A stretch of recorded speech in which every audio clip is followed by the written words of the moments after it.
Schmidt from Rocket Lasso, and thank you so much for checking out the Quickstart video for the Voxel Mesher. Keep in mind there are 7 other videos. There is a tutorial series walking through every single setting. But the point of this Quickstart is to do a bunch of little projects and see how you might be able to dive straight into the Voxel Mesher and play around with it. So, for everybody who's picked up the tool, thank you so much. It's the best way of supporting Rocket Lasso, and we really appreciate it. We've been working really hard on this thing, and I'm so excited to show it off. So let's jump into our first project here. I'll just open up a brand new scene file, and I just want to show a little bit of the basic workflow, but also sort of flex the muscles of it. So we're going to start by going into the asset browser and searching for the word city, and you should have a city model inside of here. So I'm going to grab that, drag it in, the asset browser, and then reset the transform so it's here in the center. Hit the letter S so I zoom out and see the entire thing, see the entire active selection. And just for fun, let's make a figure, and you can see that the city is actually placed in real world scale. So the figure is really tiny down there. So with that in mind, here's an entire city. Now, the workflow for the new Voxel Mesher is the same as the workflow for the volume mesher. So we begin by creating a volume builder. So this is going to take some raw geometry and we drop it inside. Now, something great about the volume builder is if we drop in a huge piece of geometry, it's going to detect it and it's going to calculate that it's going to be really long. So I'm going to say, yes, adjust the voxel size. So it's probably calculated like the bounding box here, and it's determined that maybe we should go up to like 500 for the voxel size. I'm going to drop that down to 200 for now.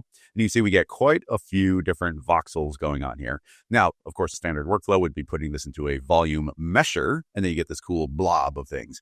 But instead, we're going to feed this into a new, and if you install it under your extensions, RKT Voxel Mesher. So holding down Alt, this will automatically be fed into the child, and you're going to see that this whole thing has been converted to voxels. Now, this is not super crazy right now. You saw the volume builder handle that no problem. But let's start increasing the count of this a little bit. So we'll grab our volume builder and say, well, let's drop it to 150 for the scale. Okay, nice. Let's drop it to 100 for the scale. And okay, now we're starting to get a decent amount of detail, but we're starting to get quite a few of these voxels eating up the scene. I'll lower it even more down to say 75. And now you see we get all this resolution, all this detail to the point where this is starting to look a lot like the original city, just with some slight pixels. Now, some of our detail is being lost here in the roads and whatnot, and that's probably because those models are very thin. Potentially, we could click on our city here and say optimize and close holes, and it'll try and close any of those meshes. But here, that doesn't seem like it's making a difference. On other models, it does, especially if you're bringing in something from Miximo. So what I'm going to do is actually create a dilate and erode, which is a way of essentially inflating models a little bit. And even just making it at the default of 5, that was enough to add thickness to this floor so we could see it. Then we could push that further if we wanted. I could go up to 15, and we're going to start seeing that road get filled in a little bit more. I'm pretty sure at something like 25. Yeah, there we go. Now you can see that road filled in enough. Everything inflated a little bit, but stylistically looking, we've kind of got all the detail back in again. And now I want you to think about the sheer number of cubes that are being created here. We've got a massive amount of them. Now, the Voxel Mesher itself has a ton of settings. Currently, we are in shell mode. So this actually only creating this outer shell, and essentially it should be hollow. Some of these things might have an inner shell, so I'm not going to worry about those. But you see it's kind of one long series of polygons that make up this perfect surface. I'm going to switch this to cube mode, and cube mode means everything that we're seeing is its own little cube. If I zoom in a little bit and I say rescale geometry, I'm going to type in -1 in the Voxel Mesher. Actually, I forgot this is huge. We have to say like -20. And now it's going to recalculate all of those. And you can see that every single one of these is its own individual cube. And not only that, you can see that they are stepping in really far where it's like there's more and more and more and more of those internally, thanks to that inflate that we put in, this dilate and erode. So we've got a decent amount of thickness to our building. And why don't we start pushing this a little bit further? So one of my favorite workflows that we've got here is instead of just working directly from this final geometry, and this is final geometry, I'm going to go back to my Voxel Mesher and say, don't rescale that geometry so they go back to regular cubes. And then I'm going to say, convert to cloner. So we are currently in cube mode, but if I say convert to cloner, what this is going to do is set our Voxel Mesher to a special point mode. So now Voxel Mesher is just returning a bunch of points. And then we automatically for you made a cloner, and that cloner is set to multi-instance. It's cloning onto the vertex of the Voxel Mesher, and it put a cube inside that's completely matching what we already had. So what that means is this is now a cloner making all of these, and it's only making exactly the ones that we want to see. So this actually is going to open up a lot of opportunities for us. Now, we might be able to thin this out a little bit. I might grab the Voxel Mesher, and let's say that this is supposed to be a hollow object. As soon as I click that, you see a bunch of those points went away. That will save us some calculation time. Now, as we rotate around, let's start doing some Mography things to this, because this is now set up as a cloner. So I will grab the cloner, and what do we want to do? Well, let's say these are all just going to dissolve away and sort of explode away. So I think I'll start out with a plane effector. And the plane effector is not going to change the position. Maybe we will in a bit. But mostly I want to grab the scale and in a uniform, absolute way, say -1. So all of them disappear. And now inside of the plane, why don't we feed in a spherical field? So spherical field right there. And I'll just eyeball this and scoot this over here into the center between these buildings. And if I were to grab the size and start increasing that, so let's go to like 1,000, let's go to 10,000, because this is super huge. You can see that this is now scaling up and the buildings are starting to get erased out from there. So that's pretty much exactly what I want. I'll rename this to plane.scale, just so I know what that's doing. And selecting the cloner again, let's create a random effector. And the random effector is going to randomly push these all over the place. I'll pull this down just to visually remind me this is coming after the plane scaling. And what will this one do? Well, I want to push the parts apart. Yes, definitely. So let's increase that amount. Let's try 250-ish. And keep in mind, this will be what they look like at their peak. So yeah, now they've all kind of randomly moved around a little bit. And we'll grab random rotation. Why not? And I'll say that they can spin up to about 360. Copy, paste, paste. And I'm not worried about the scale. So let's also feed that the exact same spherical field. So we get that fall off. So now you see they're randomly moving around and they're sort of spreading out and rotating. Now I might go back to that plane and I'm going to say that this also is going to push them upward. So we will turn on that position and up on Y, we'll push them up, let's say an extra 400. So now, yeah, you see them drifting upward. Cool. So now we've got this entire Mograph set up and all I have to do is grab my size, increase this to whatever amount I think is good. Let's go 5 times more than it currently is. And give that a keyframe. So I'll just say here at the end, that's the keyframe. Rewind to the beginning, set the size to 0.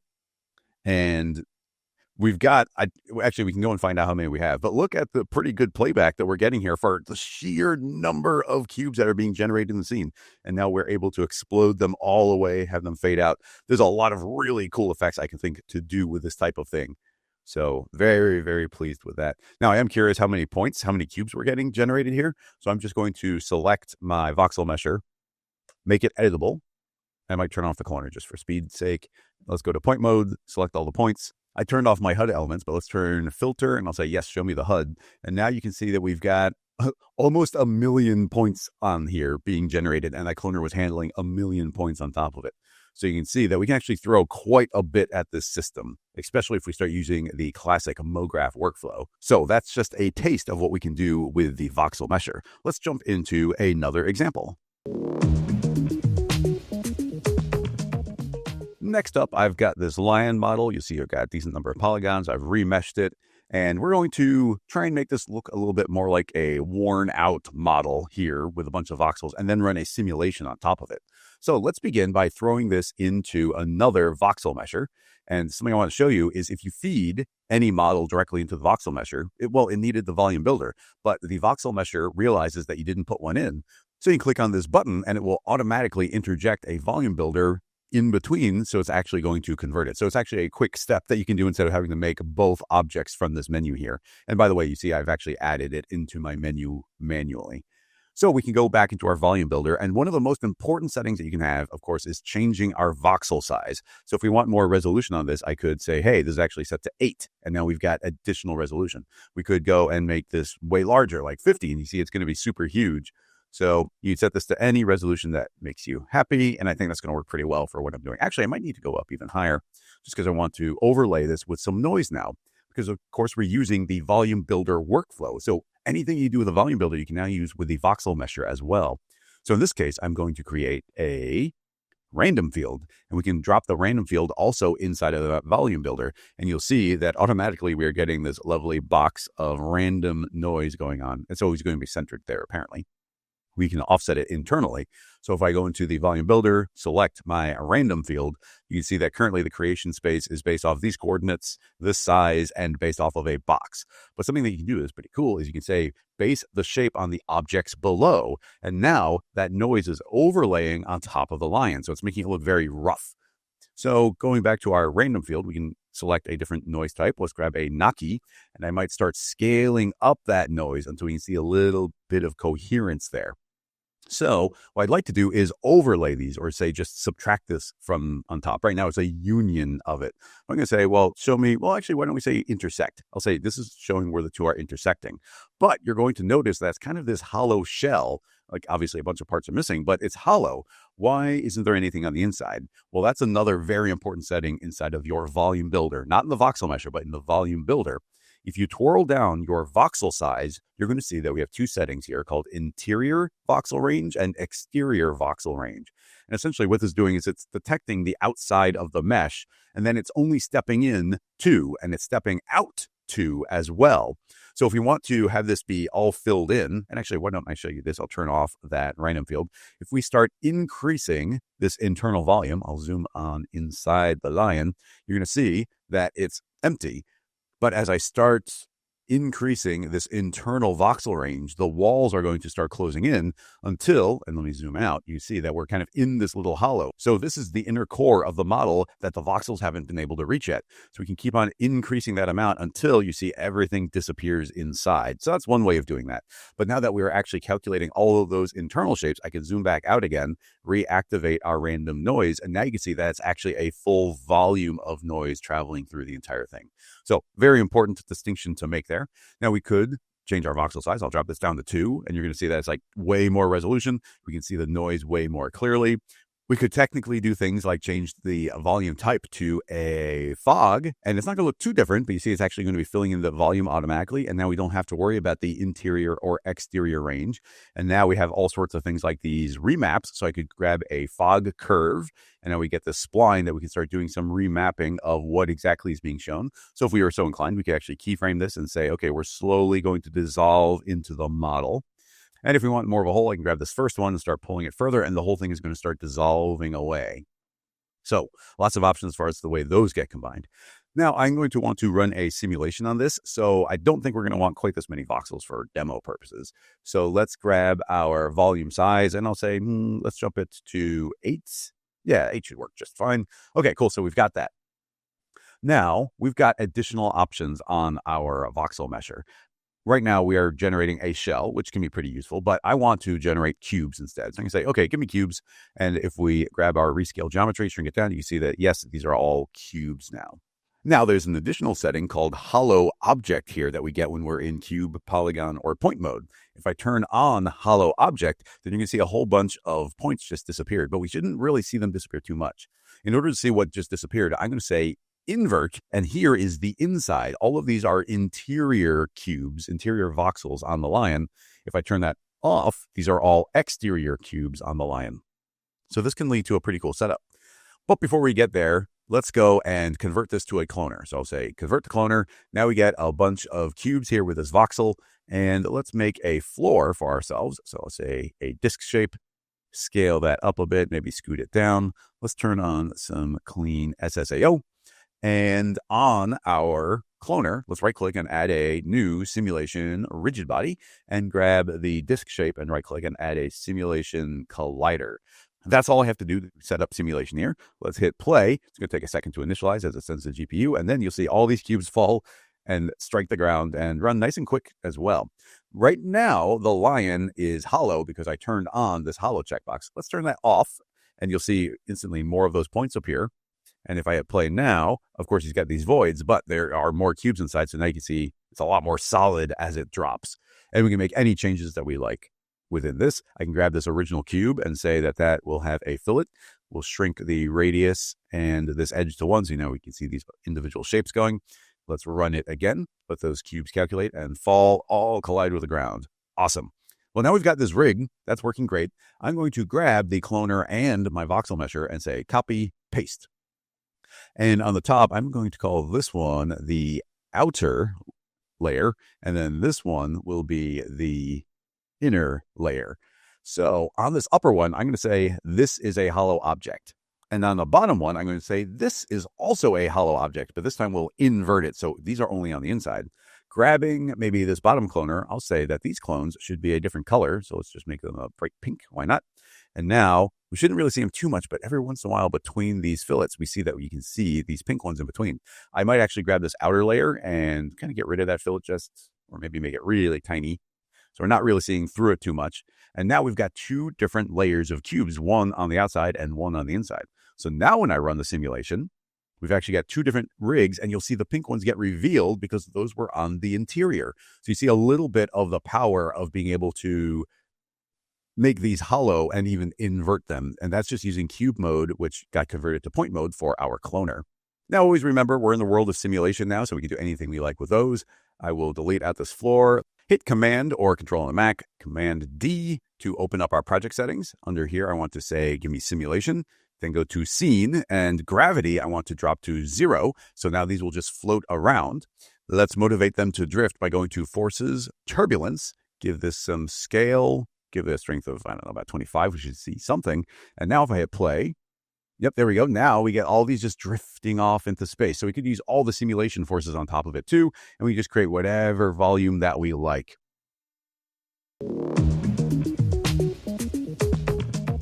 Next up, I would like to talk about textures and materials, as well as some other advanced features inside of the Voxel Mesher. So let's move into our asset browser and search for the word man, because we need a model with some sort of texture on it. Keep it nice and simple. So this is a single model. It is not animated. It's very low poly. I can hit reset transform, hit E for move, hit S to zoom up on the character. You see very simple mesh, very clean material on the character. If we move into our material manager, you're going to see that this material is actually an old school standard material, or like a physical material.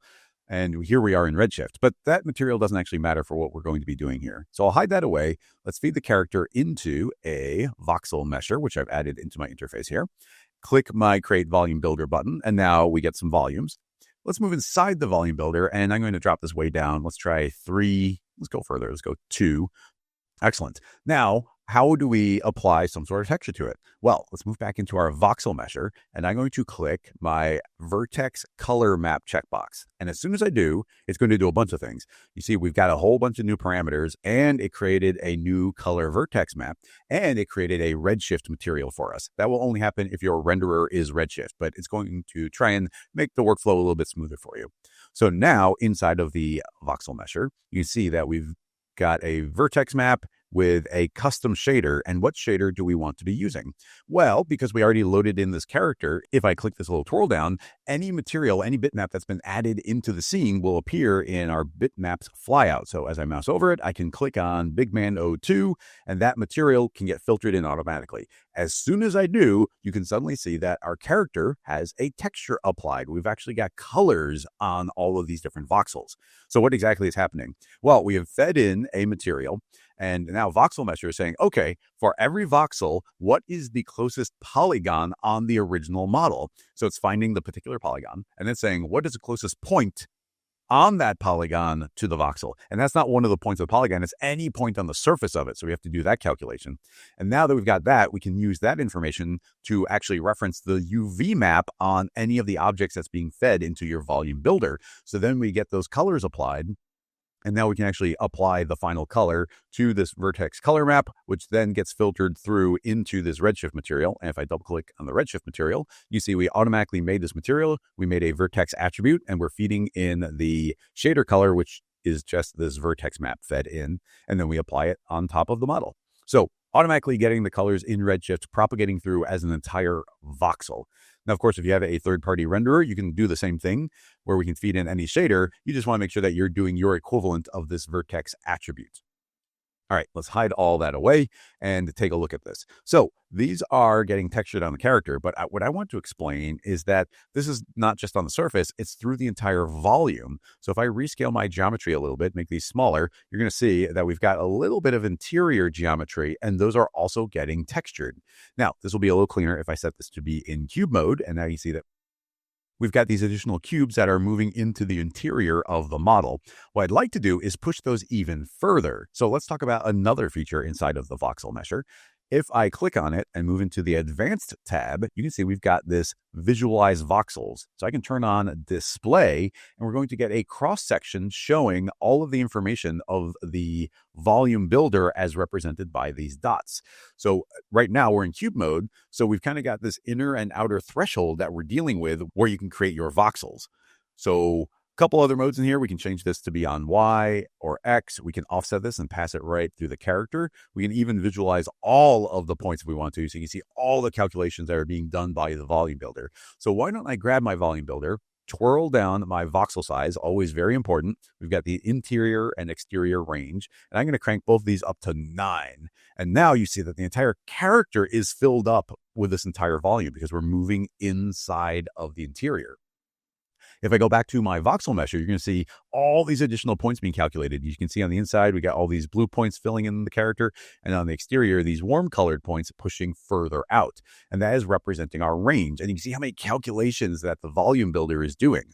Now, the Voxel Mesher itself, let's turn off our display. And by the way, if you double click on the Voxel Mesher, it will turn off your display. If you double click it back on again, you can visualize. So very quickly, if you're like, wait, something's not showing up where I expect it to, you can double click on the icon and visualize exactly what information you're working with.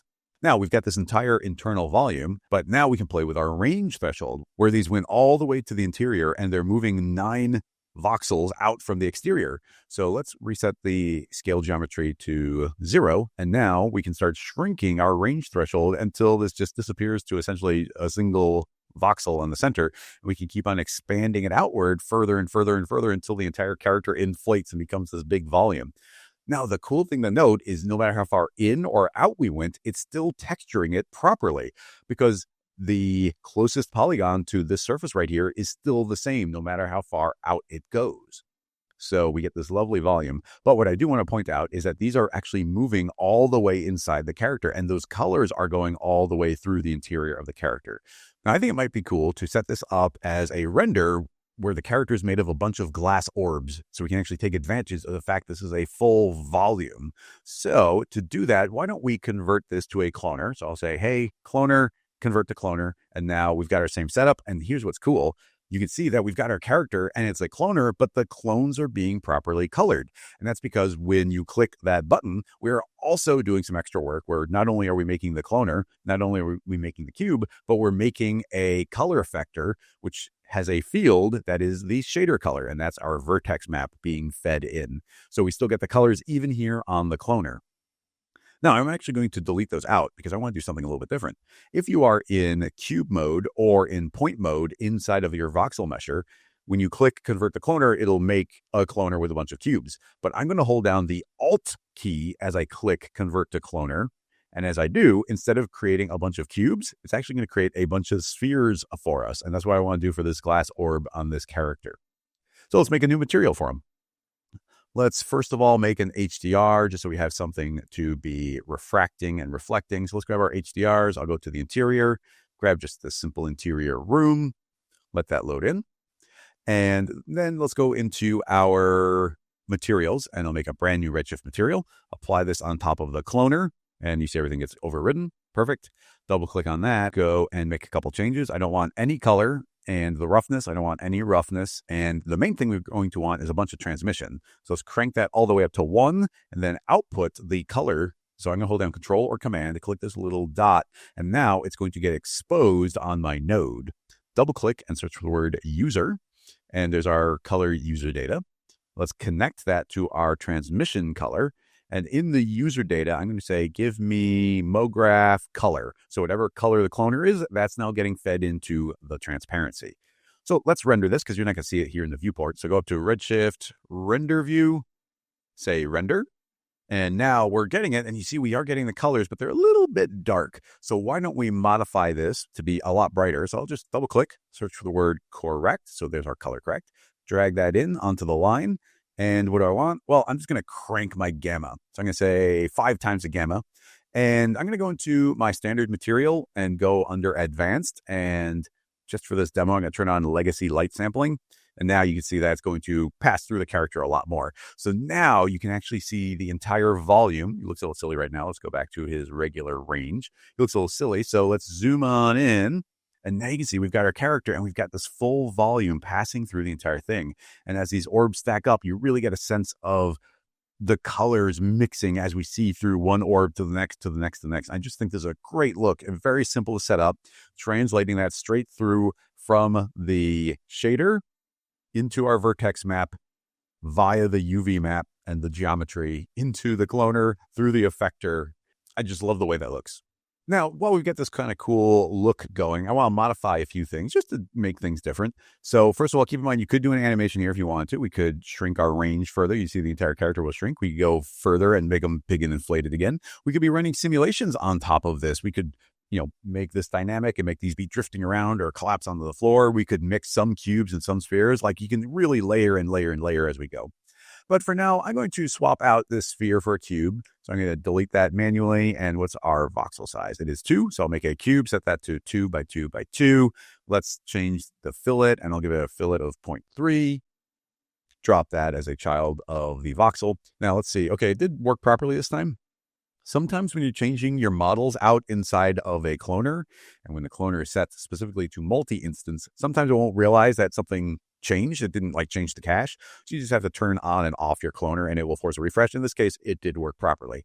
But anyway, you were seeing that we've got our character, but I wanted to mention a couple of cool modes we've got inside of our Voxel Mesher. One of them is our alternating layers. I can say, hey, I want to alternate every other layer, so I can turn on Y, and now you can see only every other layer is being generated. And I can also click this invert button, which will be the opposite. Everything that was empty is now solid.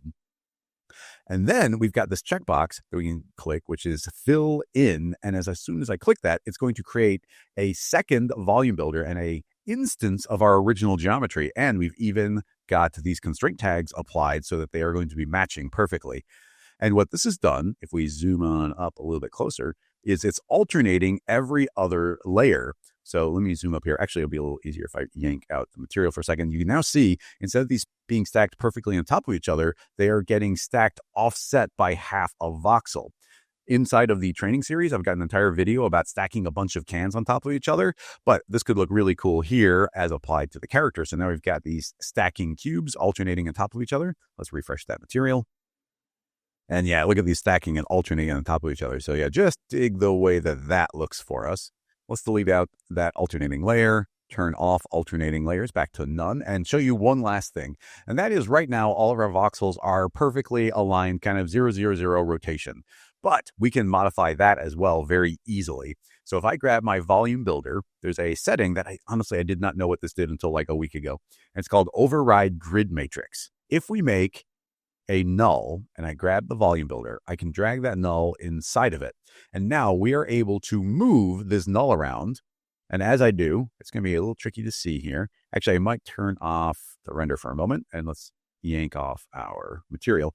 If I were to grab this null and start slowly moving it, you see that our character isn't moving, but we're moving the big cloud of voxels around.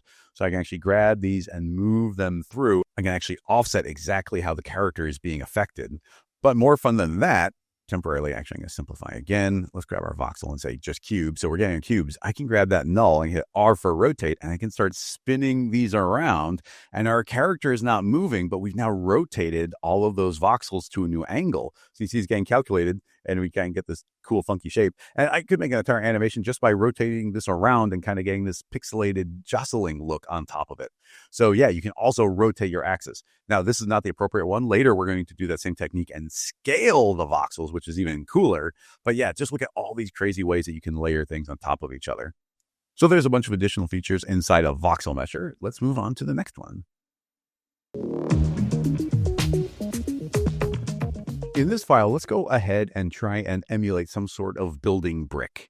So sort of like a Mega Bloks or a Lego or something along those lines. So I'm going to just kind of eyeball some scale here, keep it simple, and we'll model this out ourselves. Let's make a cube, and I'll say it's 1 by 1. And for the height, we're going to say maybe like 0.33. Zoom on up to it, and there we go. We got a basic kind of 1 by 1 flat. I'll make that editable. Let's just do a little bit of interior. I'll say I'm just going to eyeball this. D for extrude. Spin it up to the top, keep it simple. I'll just make a cylinder for us. T for scale it way down, down, down, down, down.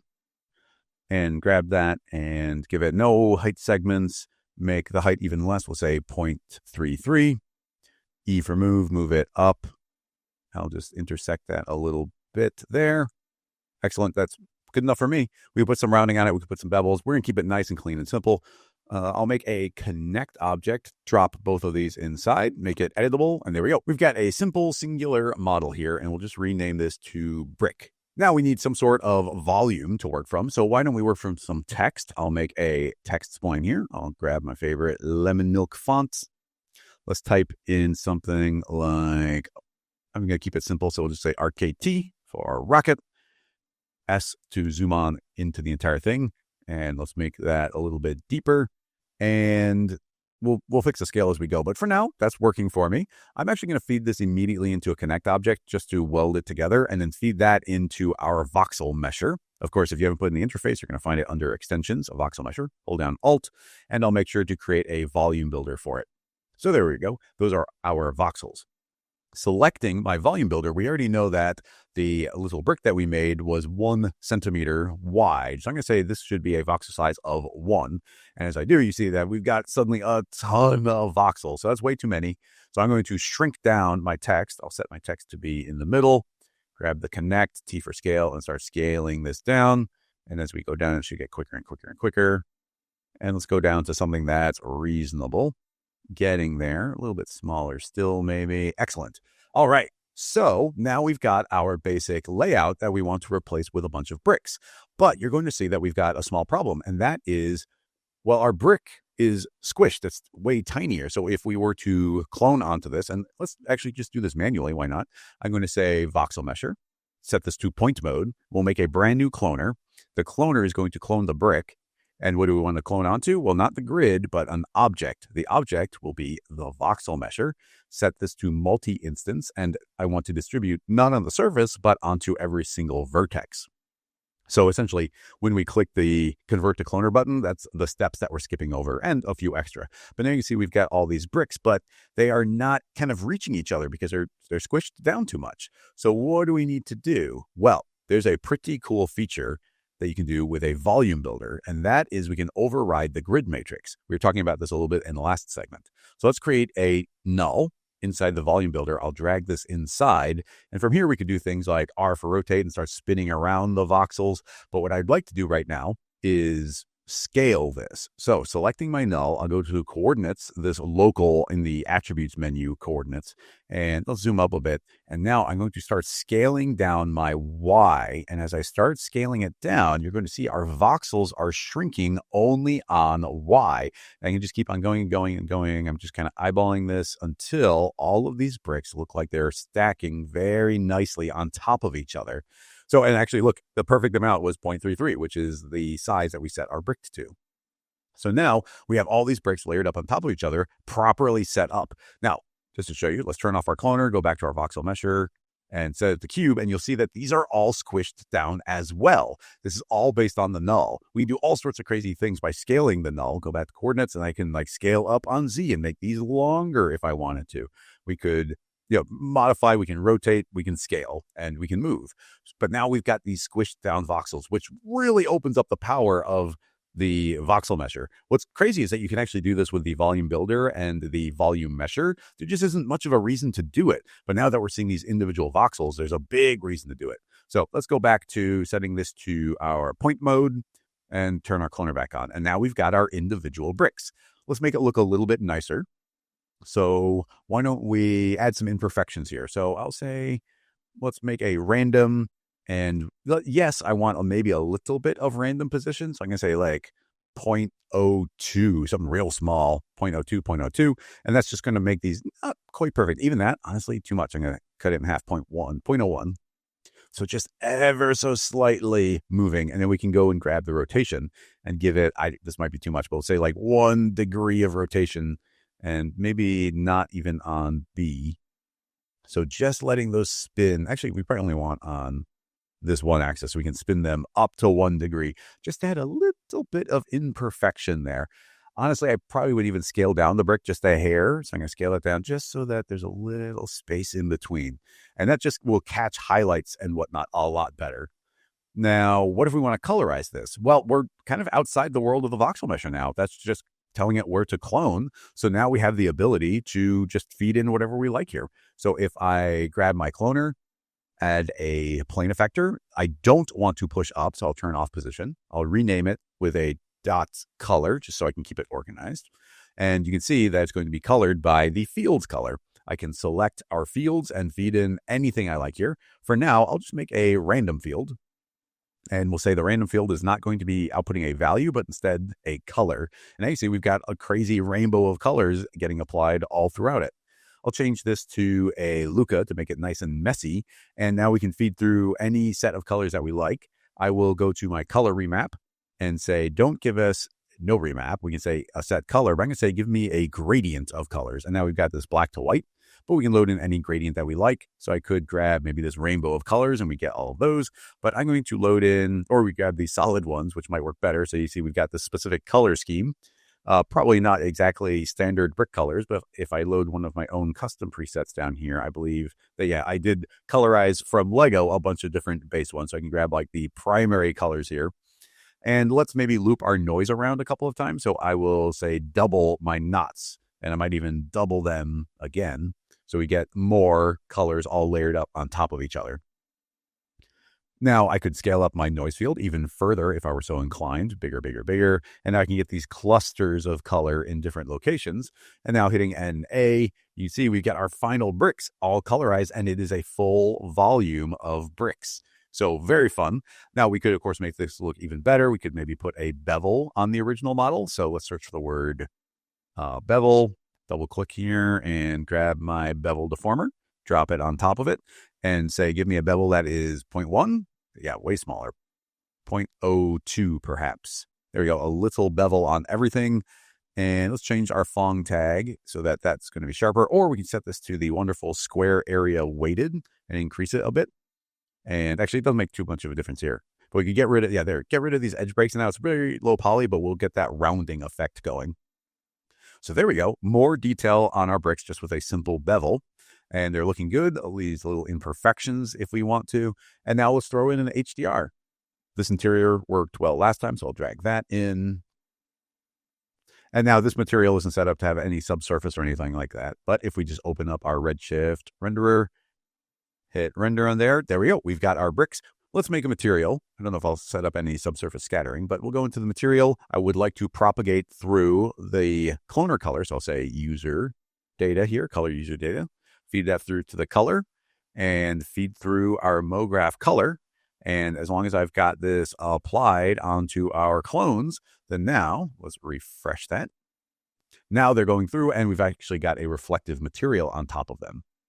Now, I'd love to spend a whole bunch of time going through and like making the materials look like super perfect with the subsurface and get really good lighting, but this is supposed to be a tutorial about the Voxel Mesher. So let's go through and maybe make a little bit of an animation on top of this.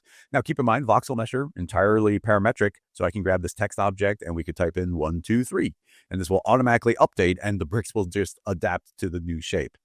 Now, we could make this run quicker, maybe even render a little quicker if I grab my Voxel Mesher and say, hey, it's a hollow object, because now we don't need to see any of those internal ones. We're not seeing them anyway. So that's a choice. You want it to be full or not. And you could even say invert, and now you're seeing these internal ones, which could be fun for getting some internal structure as well. Now, if we want more internal volume, remember what we talked about last time, I could grab my volume builder and say, hey, give me more internal range. And now you can see those got filled in even further, which could be handy for what we're doing here.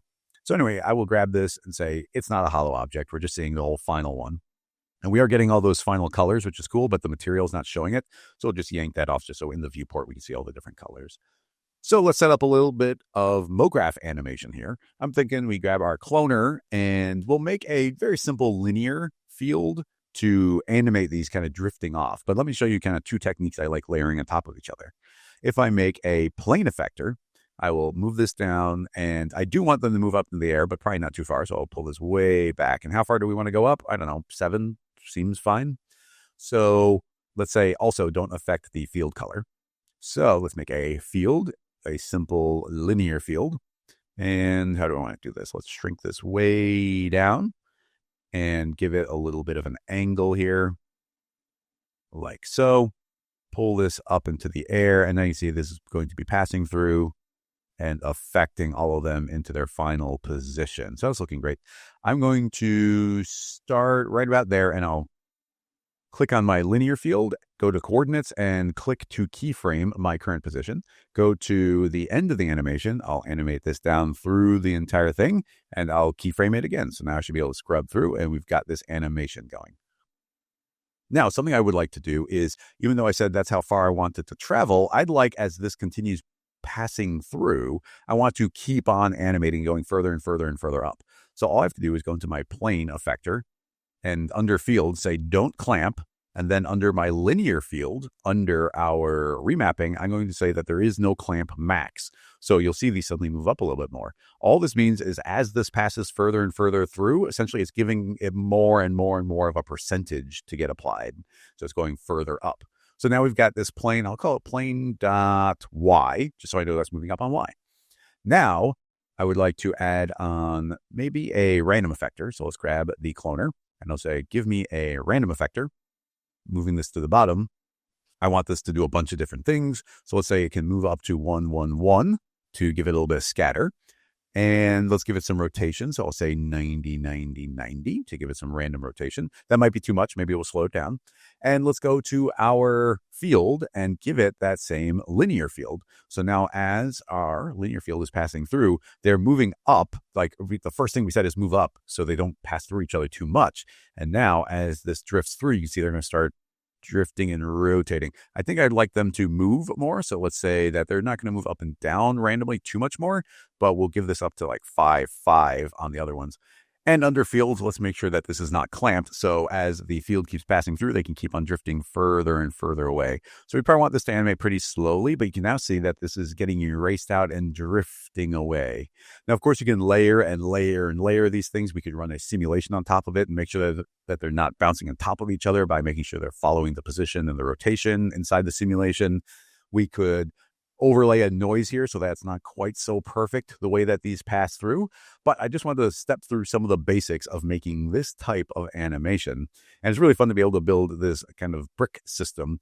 But keep an eye out in the future. We might be working on a plugin that can do this type of thing even better. But for now, we can do the basics with the Voxel Mesher. Now, keep in mind, inside the example files that's included in your zip file, there's actually the final version that I used in my render, essentially, that's got even more advanced setups and a nicer looking brick. So definitely go and check that one out. I've got a nice simple one for you here, where we're going to layer up a bunch of different voxel resolutions to make a nice simple effect. Pasting in this text here, and we'll zoom out a bit, feed this into a Voxel Mesher, create the volume builder. There we go. We got some voxels on there. What I'd like to do is really modify the resolutions a bunch. So let's just rename this one to 1. And I think I'm going to make it quite a large voxel volume. So let's type in nice clean numbers. So I'll say like 50 and then copy and paste a second one. We'll call this number 2. And this one, let's drop it way down. So I'm going to say like 25. So now you can see that we've got additional resolution on that. We'll copy a third time, name it 3. And this time we'll drop this in half again. So 12.5. And now we get extra detail on that one. And copy and paste one more time, set to 4.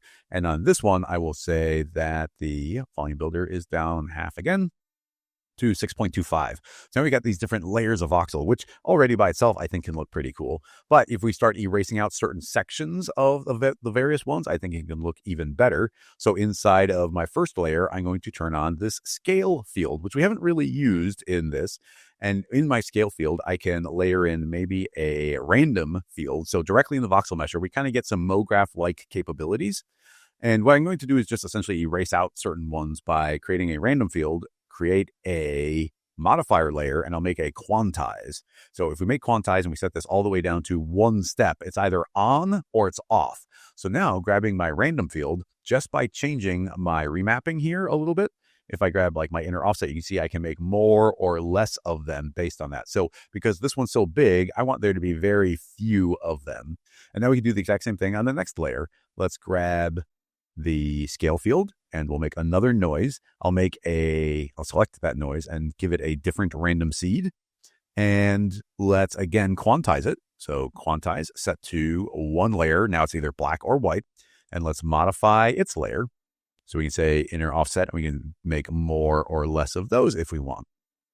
And as we do this, you see, you get this kind of like just fun techie looking thing as these different cubes are getting layered on top of each other. One thing I just noticed is we're actually in shell mode. So I'll grab all 4 of our voxel meshers and say, actually, it's in cube mode. So now I actually see the complete cube. And as you layer these up, and I suppose we'll do one more here. We'll just leave the last one being super complete. Scale field, another noise, random field, and quantize again. One step. And give it a different seed again. You see those getting erased out. Yeah, I just think there's a cool look here where all of these are layering on top of each other. You could push it further and further and further. We could even do it on this last one, so why not? I think it's looking pretty cool.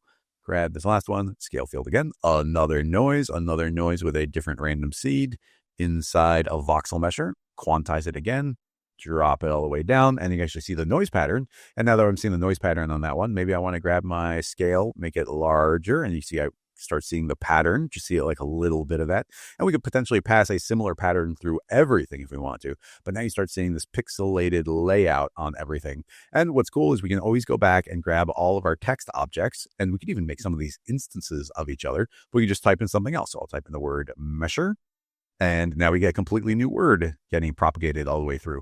And we can change our resolutions at any point. I can grab all of our volume builders, and I'll say, hey, whatever your size is, X times 0.5. So let's shrink them all down, which is going to dramatically increase our resolution overall because everything is half the size. So now you see we get these smaller ones. And even here, I think these large ones showing up a little bit too much. So let's grab this and say that our inner offset, let's push this even further. Or maybe we're grabbing our max here and start pulling back on that so we get fewer of those. So yeah, fewer large ones. And now, yeah, look at these start layering up on top of each other. Very fun. And it's just a mesh. So there's so many additional things you can do with the models on top of that. So maybe, for instance, I'm just making this up as I go, is on this bottom one, we can start doing some capsule-based modifiers on it. So I will search for the word. Here's just a cool technique. I do this all the time, so it's a good one to know. Search for the word. So hit Shift-C for your commander. Search for the word select. And we're going to get this parametric select right here. I'll drag that in directly under my voxel mesher. And I'm going to say select all polygons. So you can't see it, but all the polygons are now selected. Now hit Shift-C and search for the word inset. And this is essentially an inner extrude. And now as I do that, you see that all these big ones are getting inset. And we can say, hey, do this proportionally with a percentage. We can even do random variation if we wanted to. So let's do like a bunch of variation on those. And then I'm going to do another Shift-C and search for the word delete. And I will say, after you've inset, delete the currently selected polygons, which will be the inner ones. And you see everything's been deleted on the outside. Hit NA, and now you see we get these holes punched through there. And then a last thing I like doing is let's feed this entire thing into a thicken. So I'll add a thicken on there, turn on advanced, and it should square those off very nicely. And now we get this extra depth on those blocks. All of this super clean, parametric. We can shrink these. We can make them thinner. I can grab this inset and say, hey, don't do that variation. And now they'll all be uniform. We'll just push them in a little bit and get like this little bit of scaffolding on top of them if we want. We could merge them. Super dig the way that looks. Layers all of that up. And again, look at this crazy techie looking text. And all we have to do is select text down here. And I can type in ABC. Everything updates, the rig will completely change, and now we see a completely different layout. We grab all of our noises, change it to a different seed. So many different ways of layering this on top of themselves. So yeah, really fun modeling techniques.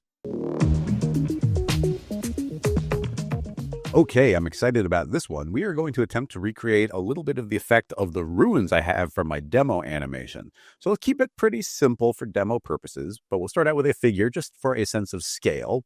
And let's make maybe a tube shape. And here's going to be the goal is we're going to model out some very basic structures using very, very simple primitives is the goal. So I can make something like this. We don't need the height segments, but I'll add a couple extra rotation segments for smoothness. We'll move this up. And then I'd like to make a couple of pillars here. So I'll make a cylinder, and to pivot correctly, I'm going to type in the word axis and grab one of these capsule-based geometry axis modifiers, and that automatically offsets it vertically. Now, as I make this taller, you see it's pivoting from the bottom. I'll make it a little skinnier. That looks pretty good. Throw that entire thing inside of a cloner. Set this to be radial. and I'm going to be eyeballing this and doing it really quick. So we can add to this. And honestly, the quickness of this is actually one of the positive elements of it. Now, what our goal is going to be is make something very simple and loose, and then texture it using like procedural techniques. So you'll see here my geometry is quite low. Now, something I might do just to add some extra like kind of chaos and destruction to it is going to be maybe making a connect object. We don't need to weld, and all of our final geometry will end up inside of this. But now that I've got this connect object, it's going to be really simple to do something like grab a random effector, drop that inside, and set this to point deformation. And you see these are getting super crazy deformed. I don't want to go that far, but let's just pull back on our strength until you see we've got a little bit of chaos in that, just a little bit of imperfection. We could subdivide more and do more, but I think that's going to work pretty well for us. So let's go a little bit further with this. I'm thinking, let's see, I don't want to go too crazy. Let's make a little bit of an arc. So I'll make a torus shape, aim it sideways. Let's make a slice out of it. And let's push this around to be negative, maybe something like that, and push this around like that. T for scale. Make it not quite as wide. So we'll change the pipe radius down, and I'll duplicate that first cloner, drop the torus inside of that. And we need to set the transform here. I'll spin those around. Yep, a little bit like that, 90 degrees. Reset the radius in smaller. Grab the entire cloner and scoot that up.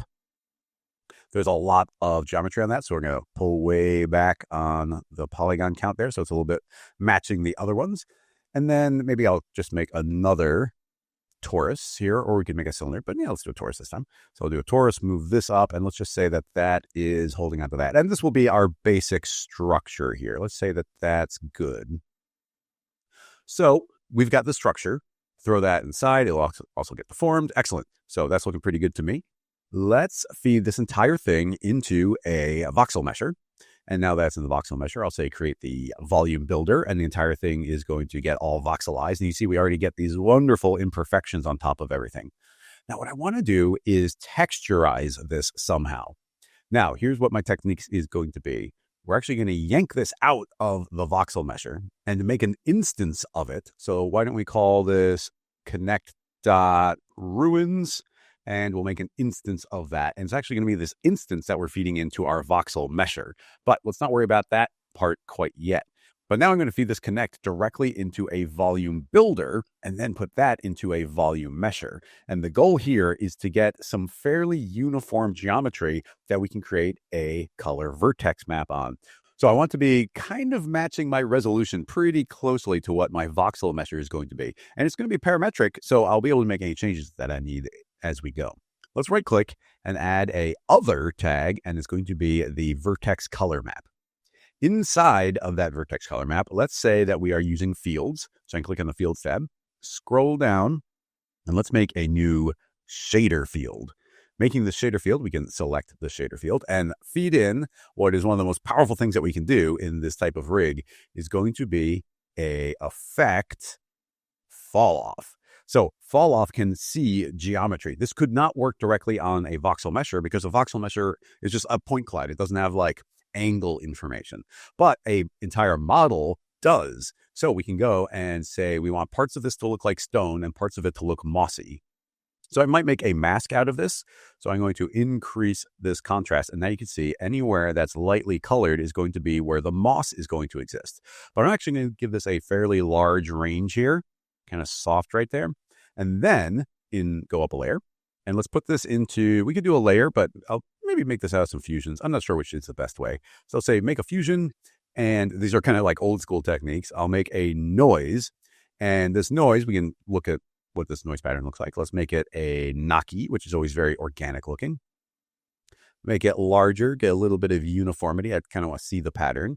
And I might stretch it a little bit vertically.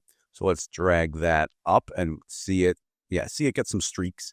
That's working well. So now going up a layer, I'm going to say I want to overlay these on top of each other.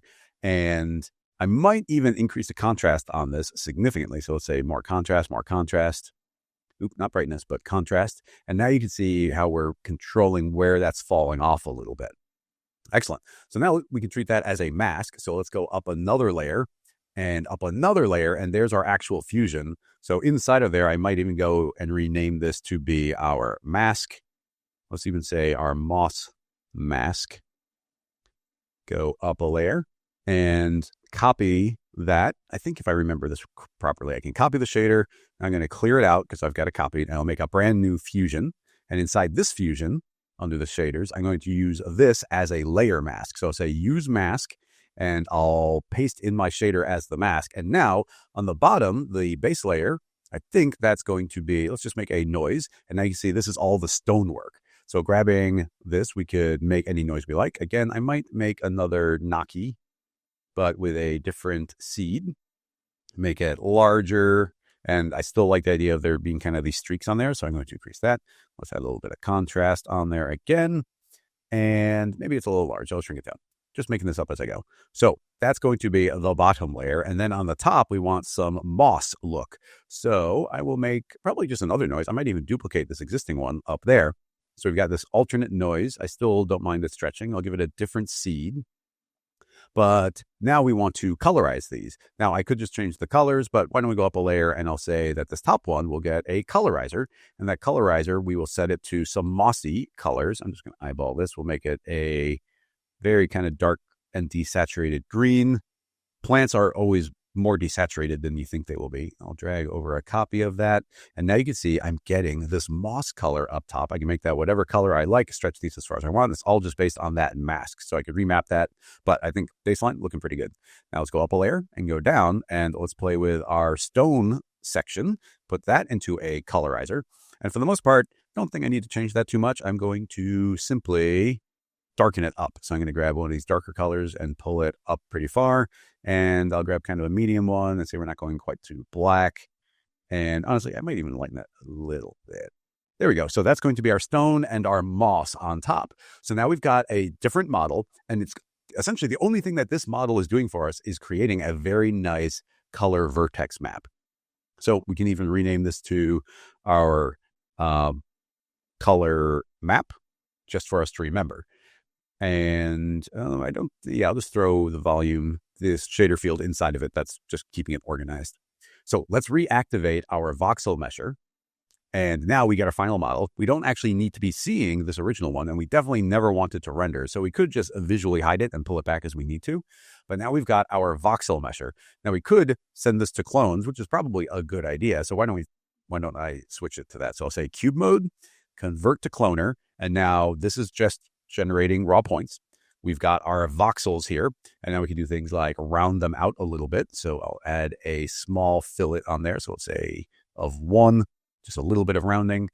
I'm not worried about any interior. So I'll activate hollow object, and now we're only seeing the points that we need to for this very outer shell. I'll hit NA. So I'm just seeing this final geometry, which looks pretty good. I dig it. Let's now in our cloner make a plane effector. I don't want that to be offsetting position, but I do want this color mode field color. Inside of fields, I'll drag our vertex map, and the instant I do, look at that. We've got our colors translating directly onto our mesh. So we are now parametrically texturing this. Now, a couple things to keep in mind. Let me just show you some options. First of all, nice and clean and parametric, so we can always go back and make any changes we like. So I can go into my shader field and say, okay, those dark colors are just not popping as much as I want them to. So we'll grab this lighter one and I'll saturate it and add more color. So that's going to brighten that up quite a bit. And yeah, there you see it gets propagated through. So maybe a little neon, but let's leave it there just for the contrast. And go up a layer. And our stone, it's getting pretty dark. So I think I might make this the darker bit of the stone. And let's make an even lighter portion of it up here. There we go. So that's our stone and some moss on top. Now we can go through, because we are just filtering an instance of this into our Voxel Mesher, we can make any changes we like. I could grab both cloners and say, maybe I want there to be, 9 pillars going around, and it will automatically update. And we're texturing it parametrically, so that automatically is working really nicely. It just updates instantly. Maybe this little pillar going around is not thick enough. So let's say that should be having more height. So I'll increase the height. And right now we got a simple model, not too many voxels. So like this is refreshing really well. So I can just push that further. We can even grab our random, and this is what's deforming everything. And I can say, hey, let's keep on deforming more and more. And you see, as I deform it more, that we're getting something that looks more ancient and more ruined and falling apart. So yeah, I don't think that's too far. Now we could push it to the point where it's getting like insane, but honestly, it still looks pretty cool. But I'm going to pull it back to maybe a halfway point there. Honestly, I pushed it what I thought was way too far, and I did kind of like it. So anyway, now you can see we've got this lovely bit of geometry here, parametrically textured, and I could just go through and tweak and tweak and tweak. Right now, we can go back into our mask, and I can say, actually, I'm going to extend my layer down even further, and I pull this down more, then as it refreshes, which it might take a moment, and I might pull this down. Yeah, as I pull this down, you can see we're getting more moss on further down areas. And I do like it being able to be on some of these like little ledges that are appearing. And we could put more overlays, more noises, put more random masks. So maybe there'd be some areas that are missing, some different stripes that keep going up and down. But you can see some of the basics here that we're able to parametrically texture this whole thing. Now we could continue pushing things further. I could make another cylinder. Let's maybe just do another shape here. I'll pull that down so I can get some basic kind of ground for us. And yeah, spread that out. And that'll kind of be the basis of this. Excellent. I'll pull that in a hair.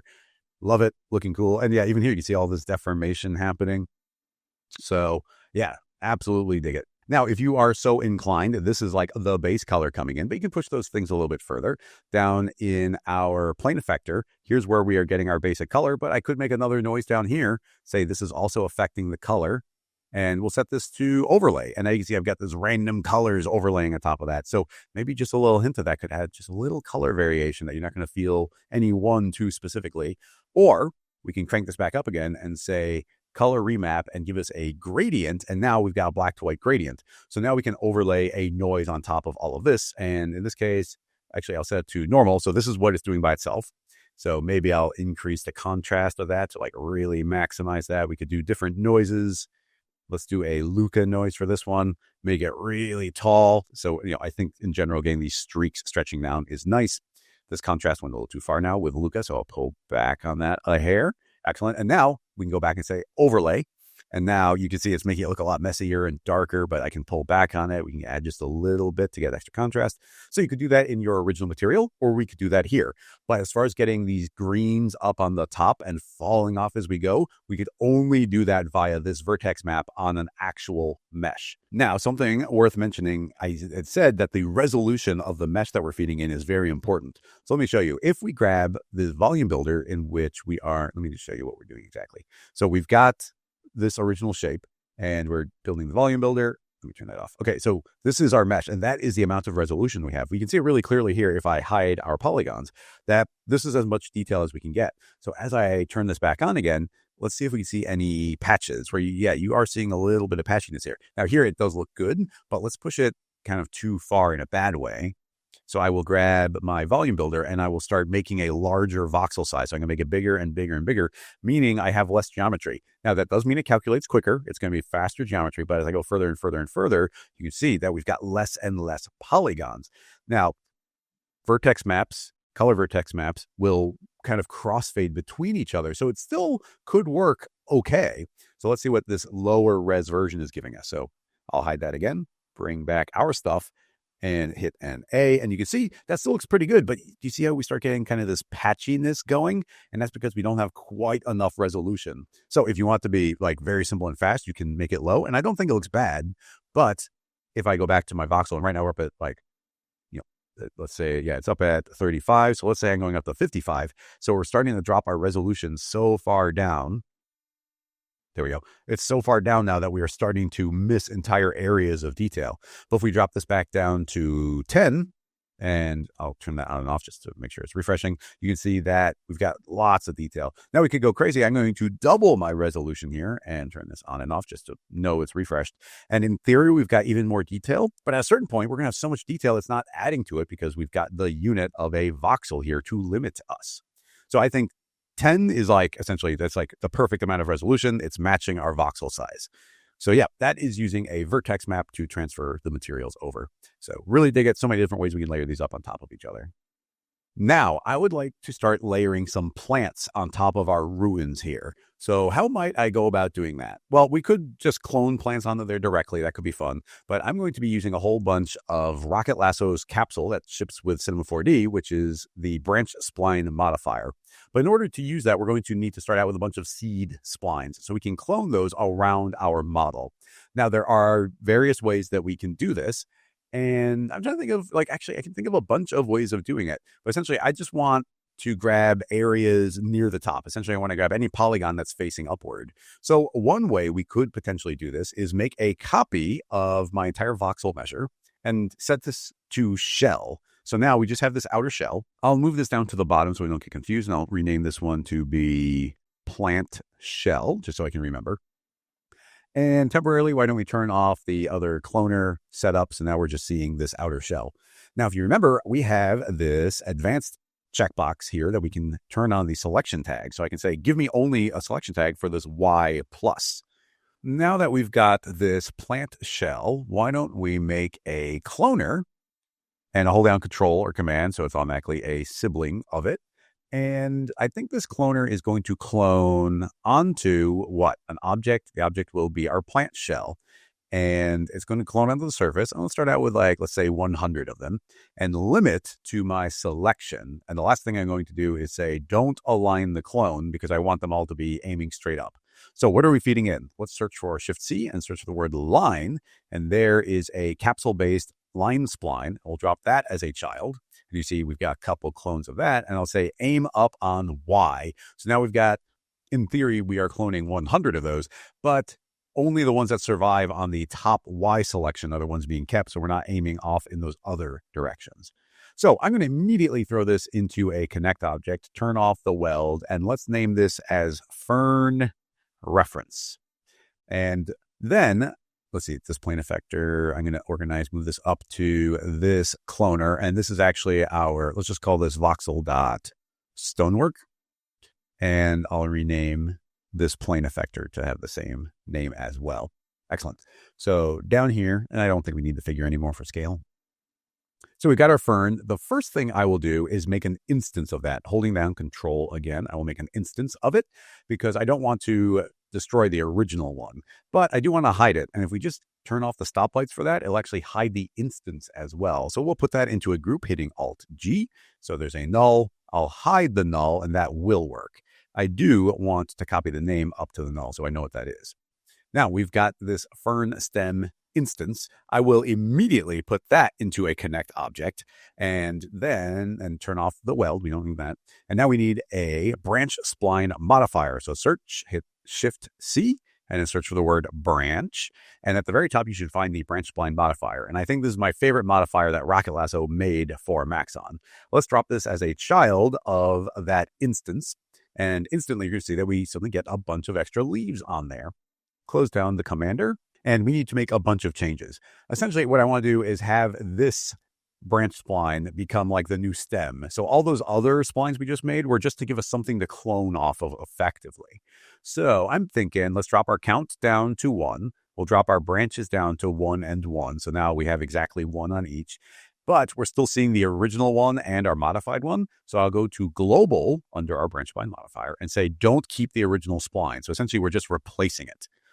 Going back to our object tab, scroll down and we have an angle offset. I'll drag that to 0. So now they're pretty much all going up, but you see there's some random drift on all of them. So we could go to direction and I'm going to increase that to make these a little bit more random. So we'll get some angle variation and some roll variation. You see they start twisting around. So really dig that. And I don't think we need these to be that long, but actually we'll do that in a moment. So there we go. We've got now, let's rename this connect to be our fern stem. So now we're going to do the exact same thing again. Essentially, I want to make an instance of this original one. So holding down Control or Command, let's hit instance. We get a new instance and immediately I'll feed that into a connect object, turn off our weld, and I want a new branch spline modifier. I won't copy that one because I essentially want settings more closely related to the default. So I'll drop that inside. And now you see we get the leaves growing onto our new stem. This time I'm going to say, again, don't keep the original spline, so we're just getting leaves. So now this is the stem, this is the leaves. So why don't we immediately rename this to fern leaves and modify the settings in the branch spline modifier. This time, I would like to go to direction and give it a bunch of gravity, so they're all falling off to the side. And go back to object, and yeah, these branches are fine, I think the way they are. I'll tell them to scoot up a little on their placement, so it's going to start a little further up along the spline so they're not underground.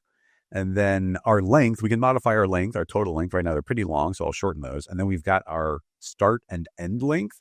As I increase it, the splines get shorter at the end of the clone rather than at the source of it. So I can pull this really far, and you see the longer branches in the beginning and shorter at the end. You don't want to go too far on that, but that's looking pretty good. But right now they're all tilting off the same direction. So I'm going to go down to my angle offset, pull back on that a little bit, but mostly add a bunch of roll variation in there. So now they're spinning around randomly. Actually, maybe that tilt's a good idea. So you see each of these are tilting outward, and now gravity takes over and they start pulling down.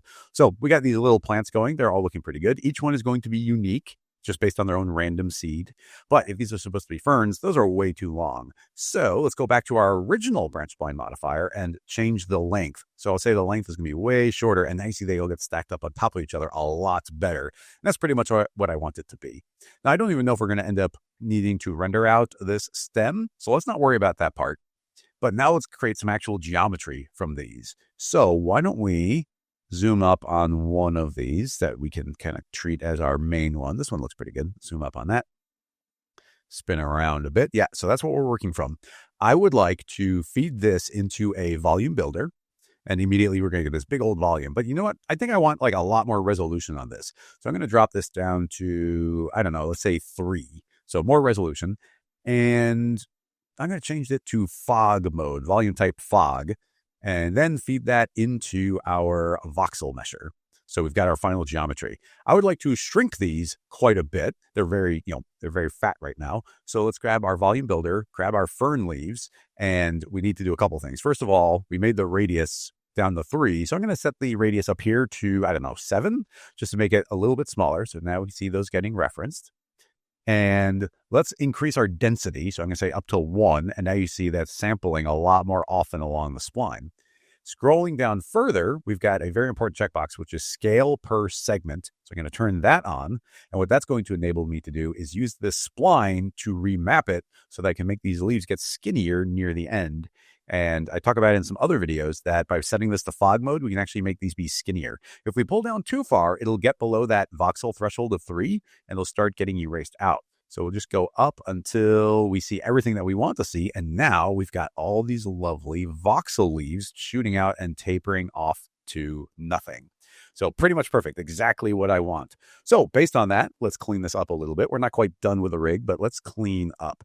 Collapse a bunch of these down. This Voxel Mesher is now going to be our fern leaves. And I'll make a null just to be our entire fern collection here. So we'll say fern, grab everything involved in that, including the plant shell, and we'll drop this all inside. I don't need to see the plant shell anymore, so we'll just entirely hide that. So now we just see these. And let's bring back our original stonework that we see the original model. Excellent. So now let's go and get these colorized. So I'll zoom on in and grab our fern leaves. Let's go to cube mode. So these are being returned as cubes, and say convert to cloner. So now it's just returning a bunch of points, and we've got a cloner that is the actual fern.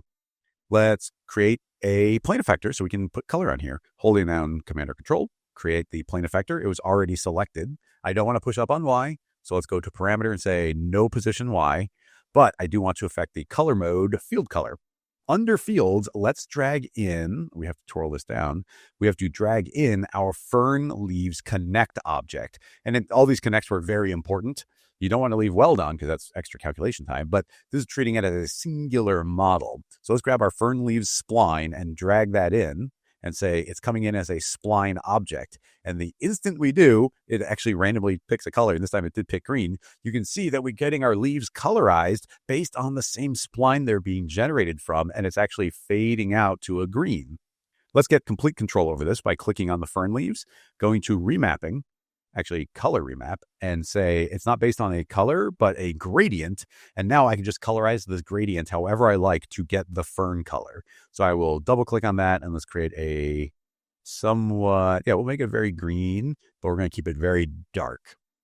And then we'll drag that color over, almost a pure copy of it, And at the end of the fern, we'll make that a little bit lighter and a little more desaturated.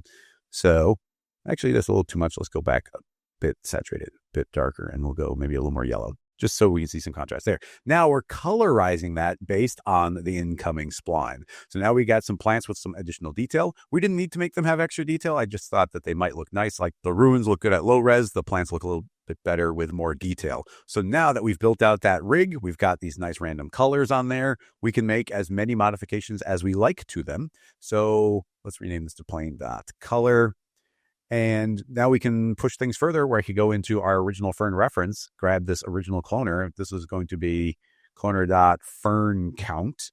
And we could say we want way more of them. Right now, I don't think there's 111 of them, but I'm going to say, well, let's make 7 times as many ferns and let them all get copied. And suddenly, boom, instantly more ferns, more random leaves being generated, more colors automatically generated from it. By building this rig out, we get complete control over everything.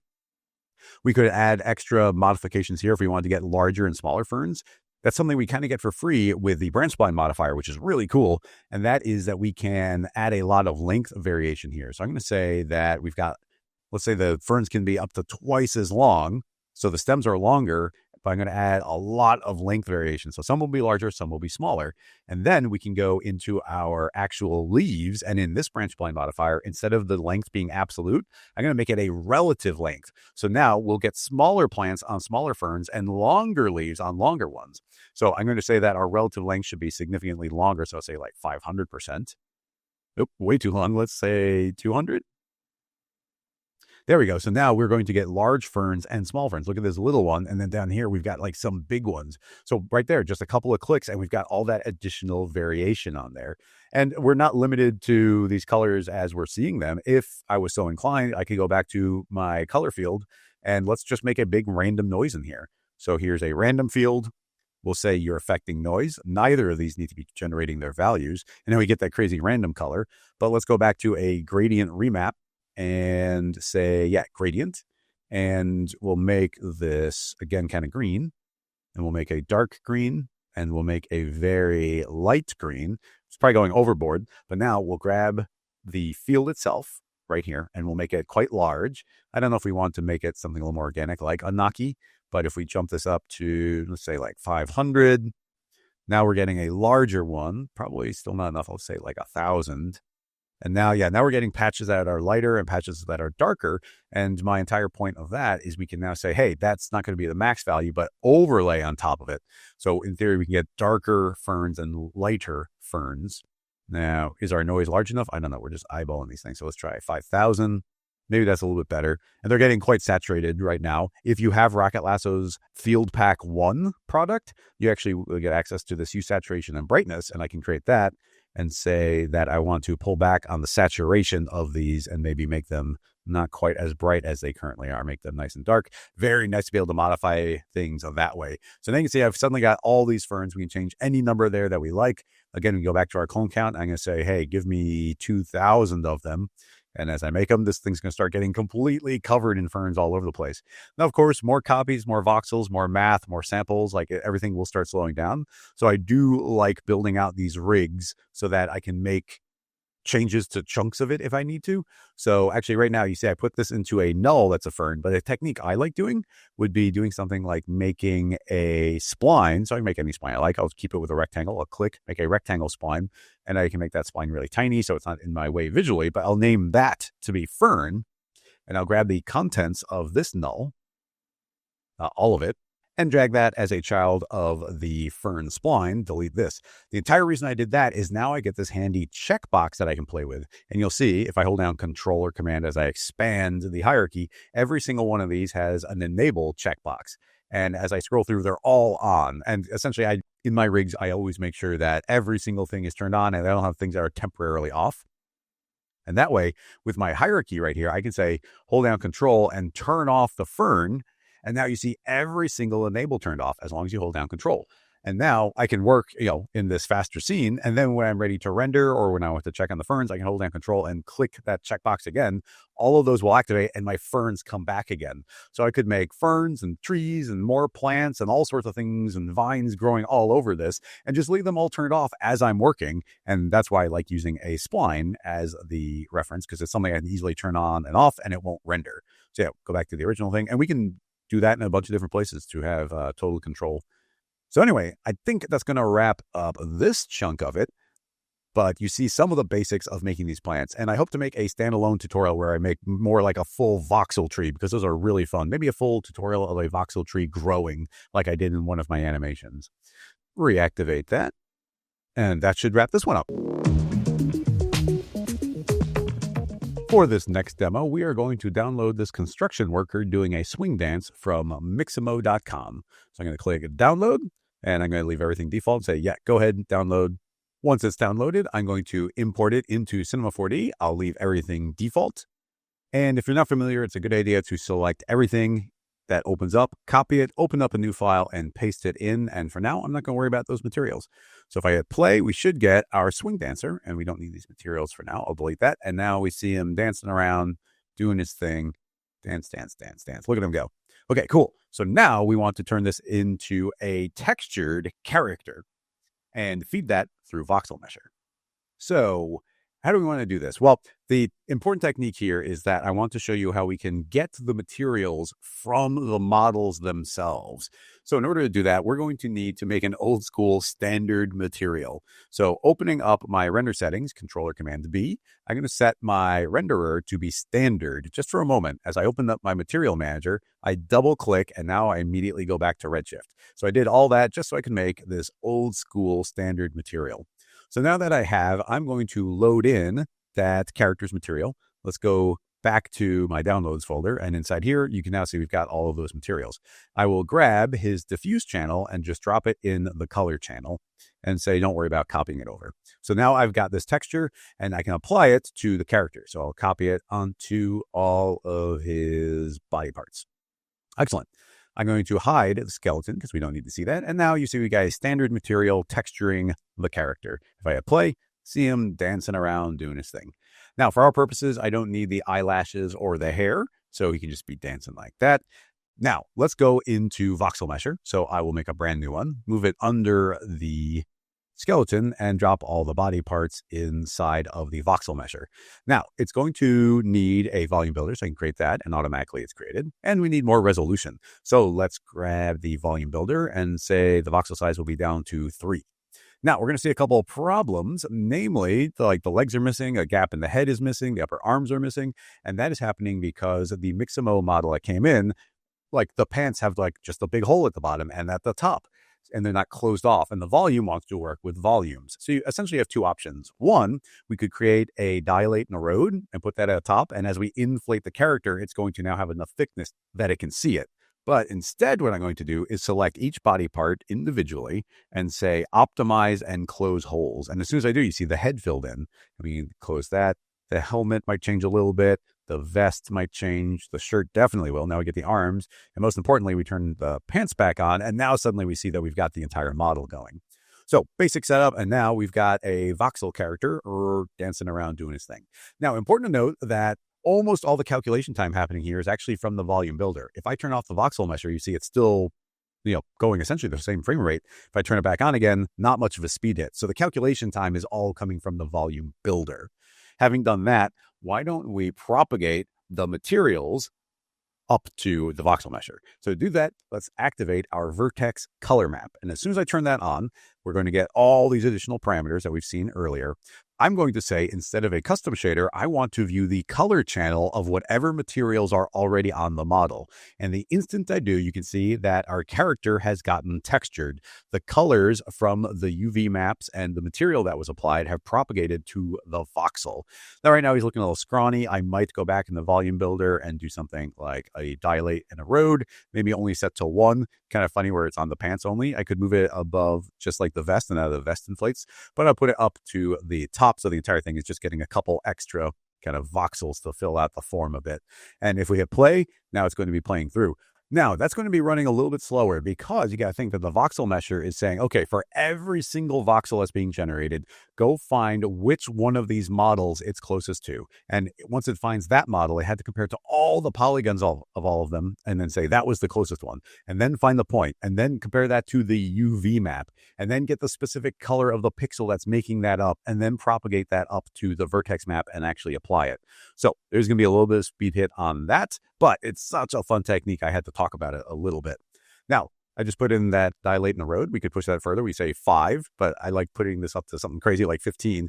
And we suddenly get this huge inflated character, but the colors are still properly propagating all the way through it. So that can be pretty fun. Of course, now there's more calculations. There's more checks. So if I hit play, it will play, but you're going to see there's a significant time in between frames. Obviously, like a viewport render or rendering out, it's going to be perfectly fine. But here in the viewport, that will be slower. Let's put that back to the reasonable 1. And I want to show that each of these materials is being applied individually on the character. So if we move inside of that singular material here for the construction worker, I'll make a duplicate of it. And in this duplicate, let's modify it somehow. So I'll put that into a colorize. And in the colorize, let's put in some crazy rainbow colors. And even that, I'm going to double them. So double the knots. Now you can see we're getting some different colors on there. And now if I apply this to say just the helmet, give that a second, and the helmet will update with that crazy custom color. Put this onto the pants, and now he's going to get crazy colorful pants. So we can add different materials onto different body parts, and it will propagate through the system. The important thing to note is that, and it's still playing back just fine. The important thing to note, though, is we're essentially only looking at top level objects like this, and you want to keep it relatively clean. You can do this with multiple materials on one object and selection tags, but all of those are additional checks. So I definitely recommend, if you're going to be doing this particular material workflow, to have a nice clean model, UVs laid out properly, and a singular clean material on there is going to be the best way to work from it.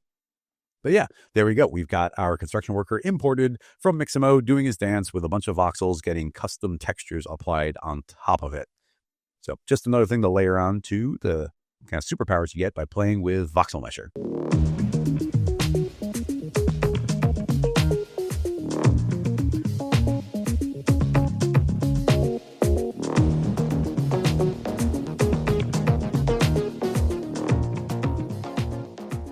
In this final project file, we are going to be combining the Voxel Mesher along with another Rocket Lasso plugin, Mesh To Spline, in order to create some really cool sketchy looks inside of Redshift, although this technique should work in any renderer. So we're going to also use it in conjunction with a couple of capsules that Rocket Lasso has made for Maxon, so keep an eye out for that as well. So here's some graph paper. I've got a paper texture on there already. Every one of these polygons is exactly 1 centimeter in size because that's going to be the scale that I'm working at, and it's close to a sheet of paper in scale. So why don't we start by making a volume builder, and I'll drop the text inside, and immediately let's drop our voxel size down to 1, and now you can see it right there, and then feed that into our Voxel Mesher. Now, you'll see this is slightly offset in space, so why don't we make sure that this is perfectly lining up, where these are at 0, 0, but our paper needs to be offset by essentially half a unit here. So I'm going to say 0.5 up, and then 0.5 over, and 0.5 over, and now you see that our graph paper is perfectly lining up with these voxels, because essentially that's showing at the center of a voxel, at the center of a polygon, and this needs to be offset in order to match. What's cool, now that we've got the basic setup, is I can grab my text and we can move it around, and you'll see it just kind of pops to the next location. So we are always matching this graph paper. If I were to rotate, you see even now at this rotated form, these are still perfectly matching with the grid. So that can be pretty fun. Now, I want to start creating some sketchy lines on here. And to do that, why don't we immediately open up the Redshift render view and start that up rendering. And you're going to see that we've got our basic paper texture on the ground, but I want to create some lines on there. Obviously, you could make lined materials in a bunch of different ways, but the technique I'm going to be using is to create, from my extensions dropdown, a Rocket Lasso Mesh To Spline. And we'll drag this to the bottom, set it to objects mode, and now I can remotely link, let's say, the graph paper inside, and that is now generating a spline. If I say offset by 1, you can see right there, there's my spline. I'll leave it at 0, and now that I've got those lines, I'd like them to render somehow. So I'll right-click and add a render tag Redshift object, and under curve, we can say render hair, but I actually want these to have a little bit of thickness, so I'll put it to boxes, which is the lowest polygon option. Now, we're not really going to see, actually, it's really thick, so I think we are seeing a lot of it, but I'm going to set that to 0.1, which is probably going to be way too large still. And let's apply this blue kind of ink texture on there. And now we can see we get these lovely little blue lines. Let's zoom up, and they're pretty thick, so let's modify our tag until it looks good. So we'll say 0.05. And that's looking better, but we could probably even drop that down to maybe 0.03. There you go. Nice thin lines for our graph paper. Now we've also got this mesh up here. Now, remember that the Voxel Mesher, when we are in shell mode, is not welding our points together. So I should probably throw that into a connect object and let it get welded together.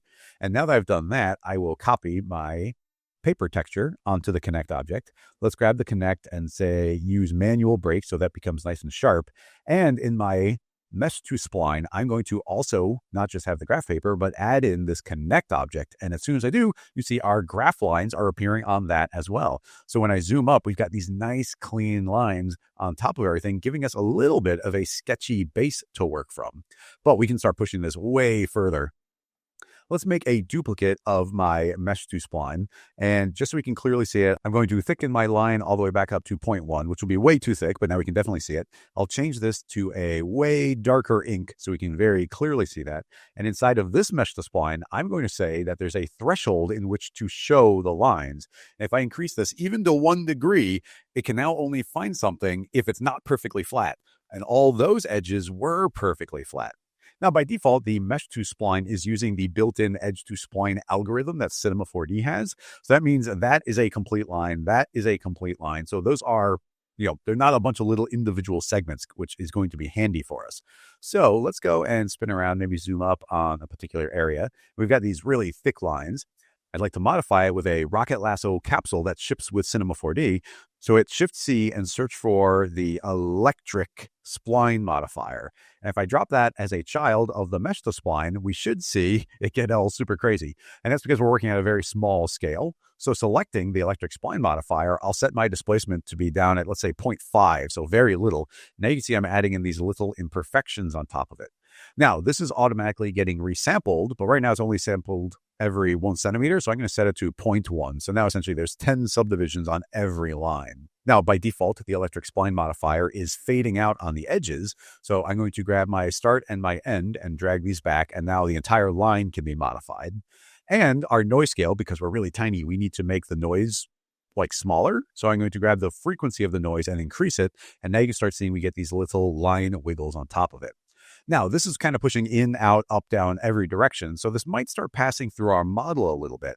So I'm thinking, let's grab our displacement and not push it quite as far. So, okay, say 0.3, and we can go back to the Mesh To Spline, and I'm going to offset it a little bit, and not much. I'll say 0.1, and that's going to push the line outward from the model. Actually, let's overdo it. So even looking here, if I say push this out by an entire centimeter, you see these lines are going to inflate around the perimeter, and you see the entire thing is pushed out. So just using a small amount like 0.1 is enough to make sure that those are not sinking inside too much. Now, that is a very wiggly line, but I kind of like it. What I'm thinking I would like to do is maybe make this line a bit thinner, so 0.05, so not too thin, but thinner. And then, thanks to the electric spline modifier, we can clone several of these lines on top of each other. So I'm going to say, hey, make a clone count of not just the singular line, but 2 or 3. And now I've got 3 of these lines layered up, making it look a lot more scribbly. Now, our noise is actually quite large right now. I might drop our frequency down to 5. There we go. So we get some little imperfections on there. And if we zoom back out, we're now going to see that we are getting this entirely parametric setup is returning us some sketchy lines on top of this. And Voxel Mesher is working great, giving us these nice hard edges to work from. Now, I might actually grab my paper and scoot it down a little bit just so that these lines aren't getting clipped out. So graph paper, coordinates, and I'll say minus an extra 0.1. As soon as I do that, those move down, and now you can see some black lines were revealed because they're not intersecting anymore. And let's see, even our ink, I could maybe make that ink a little bit transparent. So inside of that material, I'll scroll down to the very bottom, and there's our opacity. And let's go and start making this be slightly transparent, and suddenly that starts looking very sketchy on top of it. Now, the electric spline modifier has a bunch of built-in animation. In fact, by default, it is animated. So if we were to play, we'll get these lines wiggling around. So again, adding to some pretty cool looks. Now, in my final animation, I actually did 3 completely different unrelated rigs, but all essentially using this technique. But I got to use 3 different modes of the Voxel Mesher in order to do all 3 different ones. So let's go ahead and give that a pause, and I might even give that a save. And let's say that this is one of the ones that I was using, but I actually had it draw in as it went. So what we could do here is before this connect object happens, let's actually disable that connect. And let's just look in our viewport. I'll close down the Redshift render view. And in the viewport, I would like to feed this whole thing into a Voronoi fracture. So I'll hold down Alt or Option, feed that in, and now suddenly you see this gets exploded into all these crazy colors and it's getting broken. I'm going to say, well, don't worry about adding in your own cuts. I just want these individual polygons to be there.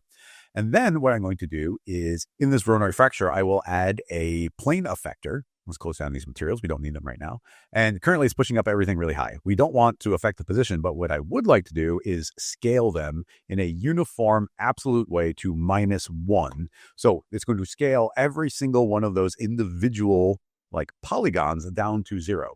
So let me show you. If we grab this plane effector, which I'll rename to plane.scale, we can add in a field. And in this case, I'll just use a simple linear field. I think should work well.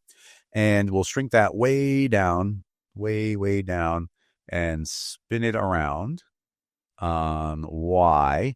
And if I zoom up, you can see that we're getting this fall off. What I'd like to do is just crank up the contrast all the way. So I'll go to clamp and say quantize that down to 1. And now it's on or it's off. And we could technically do some overlays and whatnot, but let's keep this simple.